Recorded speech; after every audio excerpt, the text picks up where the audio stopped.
Thank you very much, Madam Speaker. It is a privilege to rise in this place this morning to speak to the government's long-awaited budget.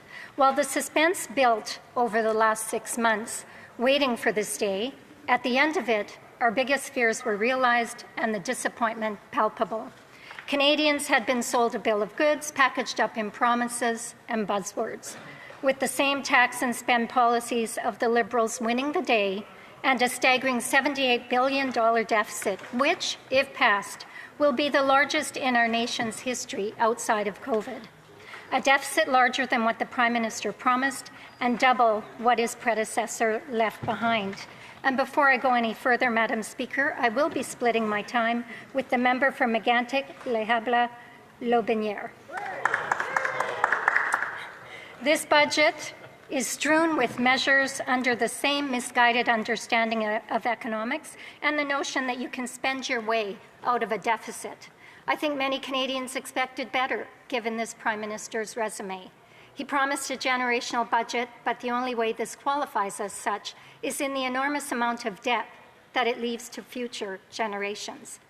As author and commentator Kim Moody wrote on X, and I quote, "This is a horrible budget that will cripple our future generations," end quote. Saddling our children and grandchildren with higher and higher debt servicing costs robs them of opportunity and will hamstring future Canadian governments. This new Prime Minister is saying and doing the exact same things as Prime Minister Justin Trudeau. As a result, his government will produce the exact same results: low growth, low investment, and higher inflation. At their core, Liberals believe that for Canadians and Canadian companies to build, get things done, create jobs, prosper, and pursue their dreams, the government must be in control. But what actually happens when a government, especially a Liberal government, gets involved and tries to control things? Investors stop investing. The Prime Minister promised more investment. The budget reveals investment is collapsing. Builders stop building. Companies have fled the country and are building in other parts of the world that directly compete with Canadian producers, for example, oil and gas. Taxes are imposed, like the industrial carbon tax, which adds to the cost of doing business, making it difficult for Canadian companies to compete and discouraging any business considering moving to Canada. And jobs are lost, followed by higher unemployment, especially among young Canadians. The impacts can be seen across this country. The farmers that produce food and the manufacturers that build things and create jobs in the riding of Carleton Trail, Eagle Creek, are being penalized. The industrial carbon tax, which will continue to increase over the next 5 years and beyond to 2050, keeps input costs high for our farmers. It drives up the cost of materials like steel and concrete, which are used in the construction of farm shops, manufacturing plants, farm implements, and residential homes. It makes our producers and manufacturers less competitive with their international competitors. By maintaining his industrial carbon tax, the Prime Minister is sending manufacturers in Humboldt, Engelfeld, and St. Brew, just to name a few, a message. He is, in effect, saying to them and to those whose jobs rely on these businesses, we don't really like what you're doing, so we'll make it difficult for you to continue doing it. Similarly, what is the message the industrial carbon tax sends to our resource sector in Saskatchewan? Rather than creating the right conditions for these sectors to flourish and contribute to our economy, this Liberal government treats them like a bank machine where they can just make tax withdrawals over and over again, taking money out of these income-generating activities and putting it into a bigger bureaucracy. Conservatives offered to work with the government to support Canadians and ensure a positive, hopeful, and affordable future, one where our economy can respond to international threats from a place of strength, where our farmers can ship their products to new markets and our manufacturers can compete and sell their goods both south of the border and around the world. Instead, the Liberals have decided to continue with their high deficits despite promising to spend less. The Prime Minister promised to cap spending at $62 billion and broke it. He promised to lower the debt to GDP ratio and instead is raising it along with inflation.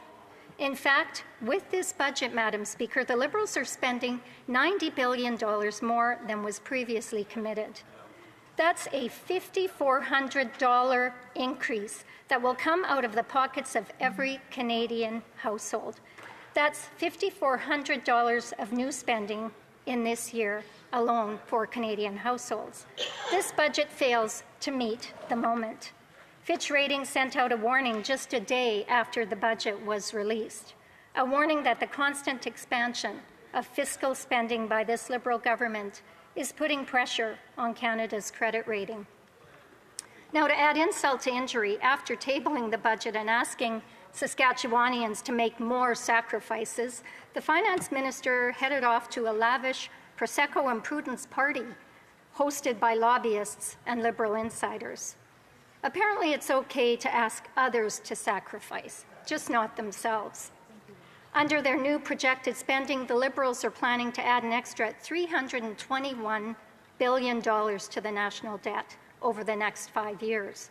That is more than twice the $154 billion his predecessor, Justin Trudeau, was projecting to add over the same period.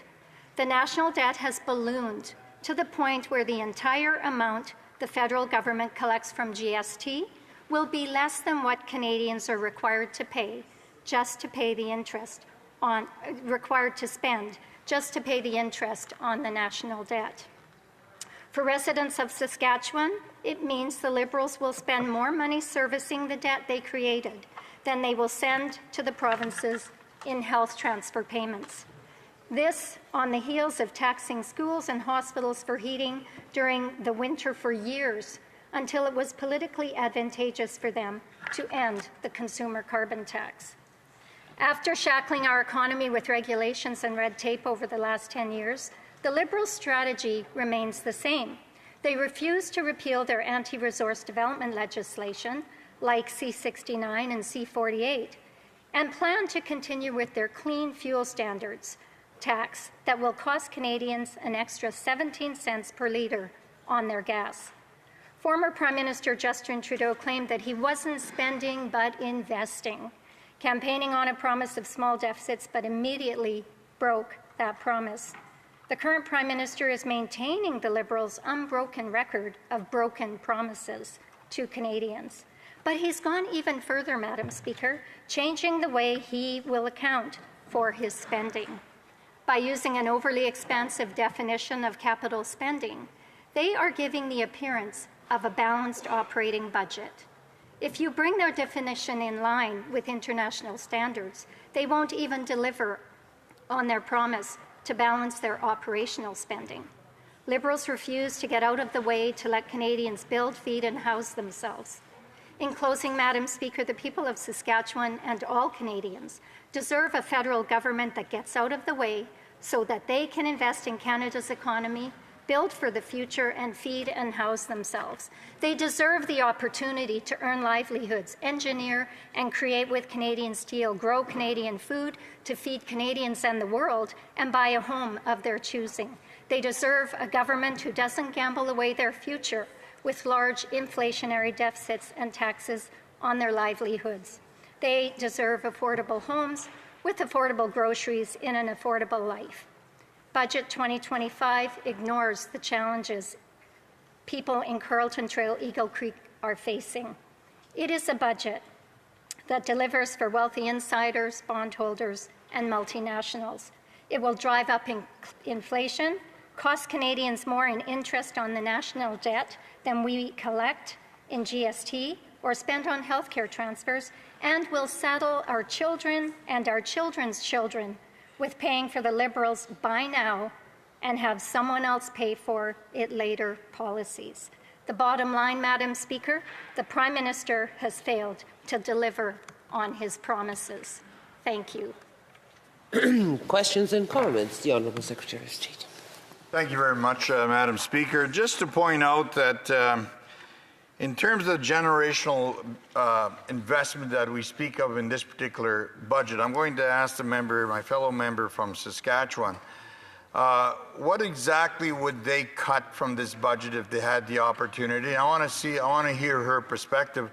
But more importantly, Mr. Speaker, if she could elaborate, for the last 10 years that Saskatchewan has been sending Conservative MPs to Ottawa, what exactly did they not advise the people of Saskatchewan, the opportunities and the programs that were offered by the federal government, this particular government, to the Saskatchewan people? Why didn't they take advantage of those opportunities over those years? In the last 10 years that we've had 14 Conservative MPs representing our province here, how much did they turn down because of their political agenda versus what was good for Saskatchewan? And then to stand up and have the audacity to attack this budget, Mr. Speaker, can she elaborate? What would you cut and what have you turned down in the last 10 years? The honourable member for Carleton Train Eagle Creek. Thank you very much. Thank you very much, Madam Speaker, and I thank the colleague for his question. You know, Conservatives have always been united under a common vision of hope and restoring the promise of Canada, and that's what we've been asking for over the last 10 years. And this has never been more important than today. Taxes are up, housing costs have doubled, our national debt is out of control, and crime and chaos are wreaking havoc in our streets, all of which has led to the worst decline in Canadians' living standards in generations.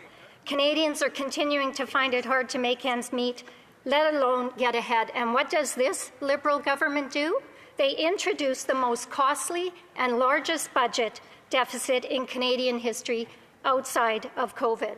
Thank you, Madam Speaker. Questions et commentaires, l'honorable député. Questions and comments. The honourable member for Abitibi-Témiscamingue. Thank you, Madam Speaker. You know, this is a budget debate, and this morning I got a letter from Arbeck, which is a forestry processing company in my riding, and they're going to shut their plant down temporarily. So it's a dramatic situation because of the government's inaction, and it goes right through the budget. So we're calling for support for forestry workers who've been affected also by EI measures in the budget. We want concrete steps for small and medium-sized businesses. We need to help those forestry businesses. There's a very dramatic impact on my region, but unfortunately, as I said, there's nothing to stimulate the forestry industry's recovery. So my question for my colleague is that normal? Thank you, Madam Speaker. Trail Eagle Creek. Thank you very much, Madam Speaker, and I thank my honourable colleague for the question. And the short answer is, I think it's normal for this current government. We have seen this over and over over the last 10 years. And I would say that this Liberal budget lets everyone down. After promising to deliver a generational budget, they instead delivered more broken promises. Conservatives have been clear. We want an affordable budget for an affordable life for Saskatchewan. That includes those working in the forestry industry. That includes small and medium-sized businesses whom CFIB has said this government has left behind. Thank you. Member for Edmonton West. Thanks, Madam Speaker. I'd like to thank my colleague from Saskatchewan for her excellent speech. In this very House, on September 17th, the Prime Minister stated to Canadians, to this House, and I quote, "We are going to have a declining level of debt." That was September 17th. This budget shows an added $169 billion of more debt than what was forecasted by the Trudeau government. To the member, does this actually sound, as the Prime Minister says, like a declining level of debt, or is it just another broken promise from this government? Member for Carleton Trail Eagle Creek. Thank you very much, Madam Speaker, and I thank my honourable colleague for his question. Obviously, in my speech, I referenced the fact that this Prime Minister has broken every promise that he made 6 months ago, and he continues to break those promises. He is adding the largest deficit that this country has seen since COVID. And you know, Conservatives were really clear. We offered to work with this government, but even in this minority parliament, this government refuses to work with other parties. We were clear, as I said, we wanted an affordable budget, and we asked the Prime Minister to do. We are out of time.